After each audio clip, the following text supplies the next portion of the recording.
Hi, this is Natalie Rydstrom from SportsBook Review, and you can join in our conversation on Twitter, #SBRNatalie. Now, it was back in 2010 when these two teams met, but a lot has changed since then. Here to preview the match Burnley versus Manchester United is William Hill's in-play radio host, Lee Phelps. Lee, thanks for being here today.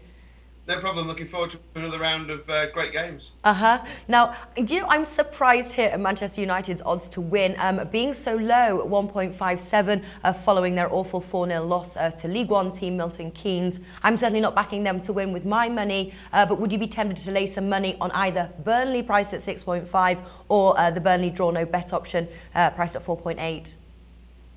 Yes, yeah, perhaps. I mean, like you, Natalie, I just can't back them until they show me something, Manchester United, that makes me think I can trust them with my money. You simply can't back them at the prices they're being put out there by the bookmakers. Now, obviously, this week, they have got Di Maria on board, spent a fortune on this player. They've also got Rojo in the squad now as well. Whether they both play or not is another matter, but you have got one player in defence who will strengthen, and then one player in the midfield and in attack as well who will obviously strengthen the team. It could give them a massive lift. They could go out and beat Burnley easily, but like you, I can't trust them. If they go and beat Burnley 2-0, 3-0, whatever, then great, okay, I'll back them the next week and I'll see how they improve. But for me, until that happens, I have to be on the opponent's side, and like you say, maybe whether it's Burnley plus a goal, so you're getting Burnley in the draw, or Burnley draw no bet, whatever your preference is in those two bets, that's what I'd be looking at. Yeah, but it's also signing away from Manchester United. And so you talked about these signings here. They do need to sort of strengthen their midfield and defence, which is letting them down. But, can you see them strengthening their midfield and defence, to turn things around?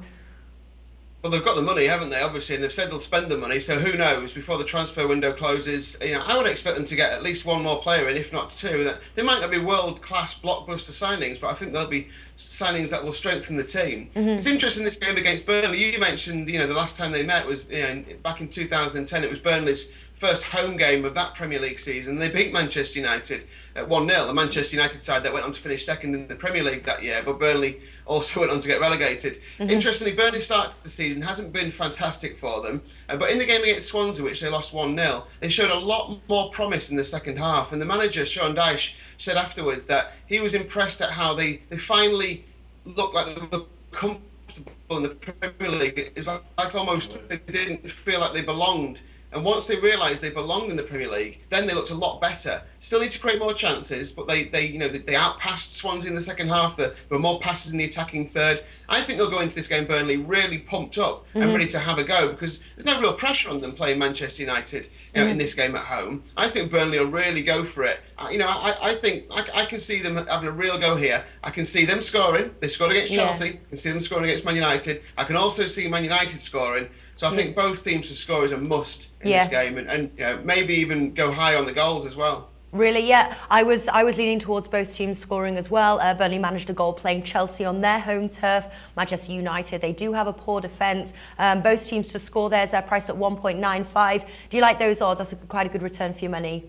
Yeah, I do. I mean, I think that's a bigger price than you might expect because it's Burnley at home. But like you just said, they scored against Chelsea. What's not to like? They need to create more chances. I get that, but I think they will. I think they'll start to grow into it a little bit.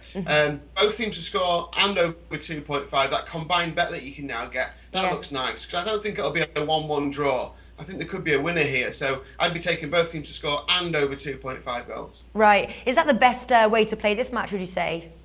I think it is. I mean, I wouldn't put anyone off opposing Manchester United, but there's always that nagging doubt, isn't there? That somewhere at the back of the mind, Louis van Gaal will have got hold of the players this week after that 4-0 defeat in the League Cup. A tournament, by the way, that they could have won. One of two they could have won. They can only win the League Cup and the FA Cup this season. They can't win the Premier League, realistically. So, to go out of that competition so early, it surely would have angered the manager. And the players will feel hurt as well. So I think we will see a better Manchester United this time. But I wouldn't put anyone off going with Burnley in some form. But for me, I'll probably leave the outrights alone and just stick with the goals.